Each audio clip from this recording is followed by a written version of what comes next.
I'm going to be looking at this game right here. It is called No Peace Without Honor. It is from Compass Games, and it's part of obviously the No Peace system, which started, I think, with No Peace Without Spain. Um, and this is basically covering the Dutch War, the Anglo-Dutch War, 1672 to 1678. And I understand that this could be combined with the 9 Years' War and the Spanish Succession, but I'm not going to do that. I'm going to kind of keep it within bounds and just cover the Dutch War with this. This is basically a point-to-point game with it's kind of a card assisted, card driven game. A lot of it has to do with setting up sieges and trying to capture fortresses of the enemy. And in this game, of course, France has the burden of attack. Louis XIV is trying to conquer, the Dutch. I think this probably is mostly a war that had to do with, economic superiority, who's going to be on top.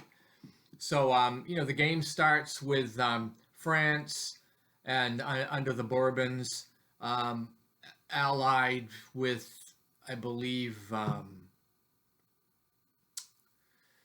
England and in Ireland, and they have overwhelming force here. So it's a little bit asymmetrical at the beginning, and I think the Dutch want the war to be stretched out as long as possible.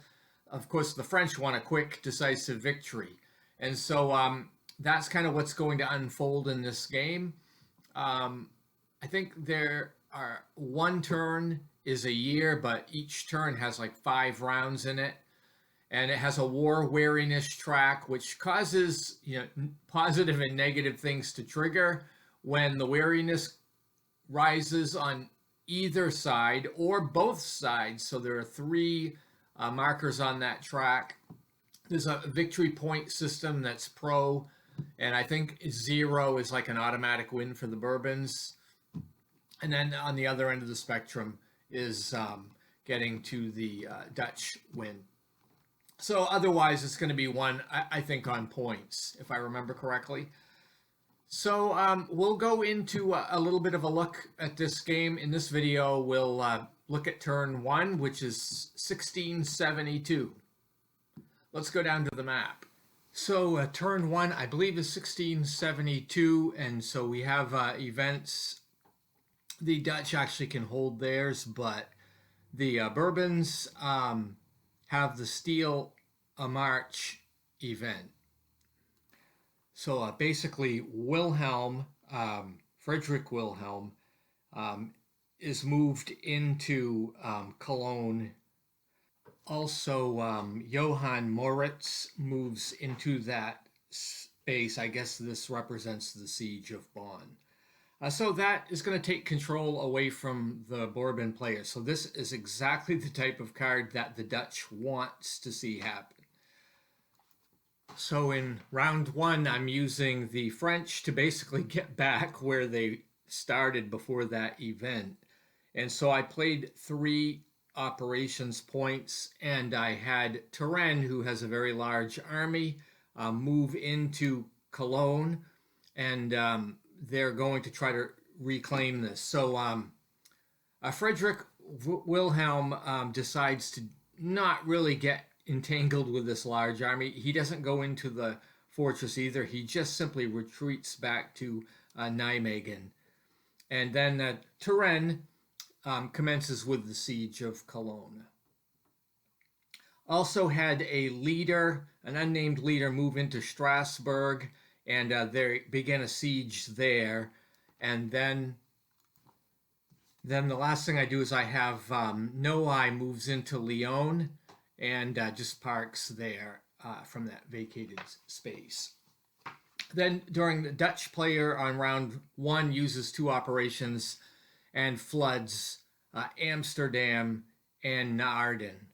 And hopefully that will play into slowing down the efforts of the French here. Then during round two, Turin continues his siege at Cologne, and it's successful, so Cologne ends up falling back to France. However, I believe because it had been taken by the Dutch, it no longer will qualify as a supply source to the French, but it still falls back to them. There was also a siege happening at Strasbourg, and both sides suffered some losses there, and that siege is continuing. We'll see how much longer that goes on.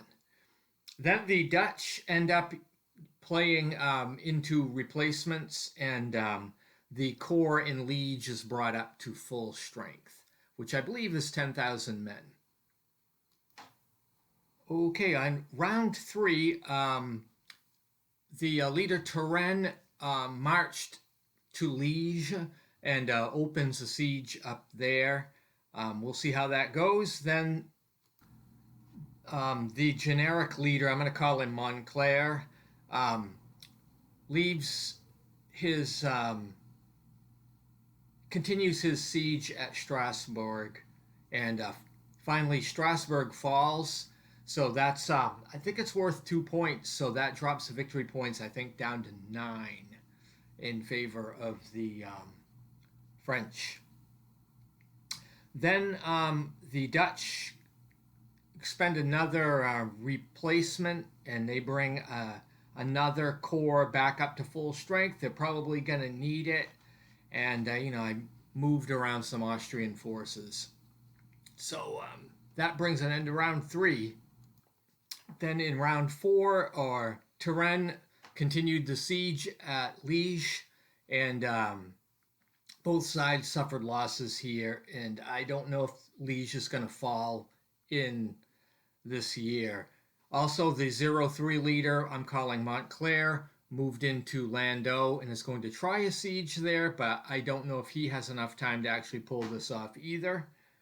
And then the Dutch go, and Amsterdam brings its corps up to full strength, and then the Austrian forces move into Nuremberg. Then on the last round of the turn, the French started out, they had a lousy card. It was only a 1. So I decided to continue the siege, and the easiest one to get, but it didn't work. So the siege at Landau just failed. So, and obviously the other one is also failing at Liege. Then the Dutch just continued adding strength points. The turn came to an end, and we had to go to winter quarters. So the two besieging forces retreated back to friendly areas for the winter. And the fortresses are now being repaired and whatever under full strength again. Going to be starting over with that. And then finally, the flooded areas are now unflooded. So that's all recovered from the Dutch deliberate flooding of Amsterdam. So that brings turn 1 to a conclusion. I believe that's 1672, and thank you for watching.